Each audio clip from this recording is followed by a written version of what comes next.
Hello everyone, my name is Nikita. I welcome you all to my YouTube channel Easy to Learn with Shubhangi. আজকে হচ্ছে spoken English ক্লাসের day 6। আপনারা যারা আগের ভিডিওগুলো দেখেননি অথবা কোনো কারণবশত মিস করে গেছেন তাদের জন্য আমি ডেসক্রিপশন বক্সে সমস্ত ভিডিওর লিঙ্কগুলো দিয়ে রাখবো। অনুরোধ করব ওই ভিডিওগুলো আগে দেখে নিন, তারপর এসে এই ভিডিওটি দেখবেন। এই ভিডিওটি সম্পর্কে অর্থাৎ এই সিরিজটি সম্পর্কে কিছু কথা বলে রাখি। এটা হচ্ছে স্পোকেন ইংলিশ কোর্সেসের সিরিজ। এটির মাধ্যমে আমি 1000+ daily use English sentences cover করব উইথ ভোকাবুলারি। একটা কথা লক্ষ্য করুন, ছোটবেলা থেকেই আমরা যখন কাউকে বার্থডে উইশ করি তখন আমরা কি বলি? Happy birthday. কাউকে অভিনন্দন জানানোর জন্য আমরা বলি গুড লাক অথবা ব্রেক আ লেগ। এই বাক্যগুলো অর্থাৎ এই ফ্রেজগুলো আমাদের কি কেউ শিখিয়েছে? না, আমরা এই ফ্রেজগুলো শুনে শুনে শিখেছি। ঠিক তেমনই এই সিরিজটির মাধ্যমে আমি যে বাক্যগুলোকে ইংলিশে ট্রান্সলেট করেছি সেগুলো সবগুলোই হচ্ছে ডেইলি ইউজ ইংলিশ সেন্টেন্সেস। আপনারা প্রত্যেক দিন ডে টু ডে লাইফে এই বাক্যগুলোর ব্যবহার বাংলাতে করে থাকেন। এবার থেকে আপনারা শুধু এই বাক্যগুলোকে ইংলিশে ট্রান্সলেট করে বলবেন, বাস হয়ে গেল। এই বাক্যগুলো শুধু আপনাদেরকে মুখস্থ করে নিতে হবে, তাহলেই হয়ে যাবে। যখন আপনারা নেক্সট কারোর সাথে কথা বলবেন তখন এই বাক্যগুলোকে আপনারা ইংলিশে বলে দেবেন। দেখবেন আস্তে আস্তে আপনার কথা বলার মধ্যে যে জড়তা আছে সেটা অনেকটাই কেটে গেছে। এই সিরিজটি কন্টিনিউ করতে হলে আপনাদেরকে একটা কাজ করতে হবে, ভিডিওটিকে লাইক, কমেন্ট অ্যান্ড শেয়ার করতে হবে এবং চ্যানেলে যদি নতুন থাকেন তাহলে চ্যানেলটিকে সাবস্ক্রাইব করে দিতে ভুলবেন না, আমাকে এরকমভাবে এগিয়ে যেতে সাহায্য করার জন্য। Without any further do let's jump to the video. এইগুলো ছিল ডে 5 এর হোমওয়ার্ক। এবার আপনারা অ্যান্সারগুলো মিলিয়ে নিন। কতগুলো হোমওয়ার্ক ঠিক হয়েছে আমাকে কমেন্টে লিখে জানাতে ভুলবেন না।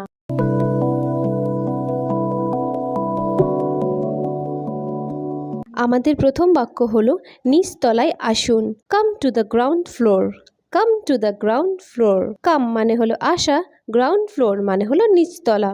নিচতলায় আসুন, come to the ground floor. Next হলো তাকে তোমার মতো দেখতে। She looks like you. She looks like you. She মানে হলো তাকে অর্থাৎ মেয়েকে উদ্দেশ্য করে বলেছি। লুকস মানে হলো দেখায়, লাইক মানে হলো মতো। তাকে তোমার মতো দেখতে। She looks like you. ঝগড়া করো না। Don't make a quarrel. Don't make a quarrel. Quarrel মানে হলো ঝগড়া করা। ঝগড়া করো না। Don't make a quarrel. আপনি দাঁড়িয়ে আছেন কেন? Why are you standing. Why are you standing. Why মানে হলো কেন, স্ট্যান্ডিং মানে হলো দাঁড়ানো। আপনি দাঁড়িয়ে আছেন কেন? Why are you standing. সে খুব বিনম্র। He is so humble. He is so humble. He মানে হলো সে, সো মানে হলো খুব, হাম্বল মানে হলো বিনম্র। আমি এটা আশা করিনি। I didn't expect it. I didn't expect it. I মানে হলো আমি, ডিড নট মানে হলো করিনি, এক্সপেক্ট মানে হলো আশা, আমি আশা করিনি। I didn't expect it. Phone বাজছে। The phone is ringing. The phone is ringing. Ringing মানে হলো বাজছে। নেক্সট হলো আমি তোমার জন্য গর্বিত। I am proud of you. I am proud of you. Proud মানে হলো গর্বিত। আমি তোমার জন্য গর্বিত। I am proud of you. আমার খুব তাড়া আছে। আই অ্যাম ইন আ হারি। আই অ্যাম ইন আ হারি। হারি মানে হলো তাড়াতাড়ি। নেক্সট আমি তোমার কথা বুঝেছি। I got your point. I got your point. Goat মানে হলো বুঝতে পারা, ইয়োর পয়েন্ট মানে হলো তোমার কথা। নেক্সট হলো আমি বাইরে খাবো। I will eat outside. I will eat outside. I মানে হলো আমি, উইল ইট মানে হলো খাবো, আউটসাইড মানে হলো বাইরে। দয়া করে শান্ত হন। Please calm down. Please calm down. Please মানে হলো দয়া করে, কাম ডাউন মানে হলো শান্ত হওয়া। আমার একটা গাড়ি ছিল।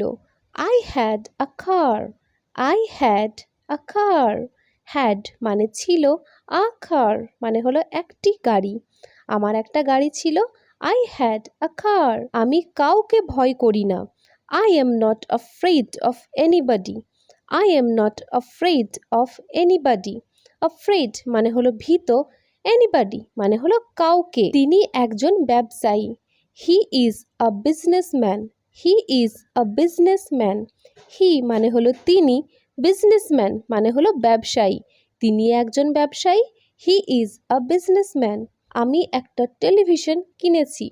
I have bought a television. I have bought a television. Have bought মানে হলো কিনেছি। নেক্সট, যান এবং তাকে বলুন। Go and tell her. Go and tell her. Go মানে হলো যাওয়া, tell মানে হলো বলা এবং her মানে হলো তাকে। নেক্সট, চিন্তিত হবেন না। Don't be upset অথবা do not be upset. Don't be মানে হলো হবেন না, আপসেট মানে হলো চিন্তিত। বলার আগে ভাবুন। Think before you speak. Think before you speak. Think মানে হলো ভাবা, before মানে হলো আগে, speak মানে হলো বলা। বলার আগে ভাবুন। Think before you speak. তোমার নিজের উপর বিশ্বাস করা উচিত। You should believe in yourself. You should believe in yourself. Should মানে হলো উচিত, বিলিভ মানে হলো বিশ্বাস করা। পরের বাক্যটা হলো তার যত্ন নিন। Take care of her. Take care of her. Take care মানে হলো যত্ন নেওয়া, হার মানে হলো তার। তার যত্ন নিন। Take care of her. কোনো কিছু বিশেষ নেই। Nothing is special. Nothing is special. Nothing মানে হলো কিছুই না, স্পেশাল মানে হলো বিশেষ। আমি একা যাচ্ছি না। I am not going alone. I am not going alone. Not going মানে হলো যাচ্ছি না, alone মানে হলো একা। আপনি কিভাবে গেলেন? How did you go? How did you go? How মানে হলো কিভাবে, go মানে হলো যাওয়া। আপনি কিভাবে গেলেন? How did you go? Next, আপনি কি এটা প্রমাণ করতে পারবেন? Can you prove it? Can you prove it? Can মানে হলো পারা, prove মানে হলো প্রমাণ করা। আপনি কি এটা প্রমাণ করতে পারবেন? Can you prove it? আমার কোনো জায়গা নেই। I have no place. I have no place. Place মানে হলো স্থান অথবা জায়গা। তারা একে অপরকে চেনে না। They don't know each other. They don't know each other. Don't know মানে হলো চেনে না, ইচ আদার মানে হলো একে অপরকে। তারা একে অপরকে চেনে না। They don't know each other. আপনি কি আমার ব্যাপারে বলছেন? Are you talking about me? Are you talking about me? Are you মানে হলো আপনি কি, টকিং মানে হলো বলছেন, অ্যাবাউট মানে হলো ব্যাপারে। আপনি কি ভাবছেন? What are you thinking? What are you thinking? What মানে হলো কি, থিঙ্কিং মানে হলো ভাবছেন। নেক্সট, আপনি কি বাড়িতে থাকবেন? Will you be at home? Will you be at home? Will you মানে হলো আপনি কি। আজকের ক্লাসে 30টি সেন্টেন্সেস এখানেই শেষ হলো। এবার দেখে নিই আজকের হোমওয়ার্কগুলো কি কি আছে। এইগুলো হলো ডে 6-এর হোমওয়ার্ক। এর অ্যান্সারগুলো আপনারা আমাকে কমেন্টে লিখে জানাতে ভুলবেন না কিন্তু।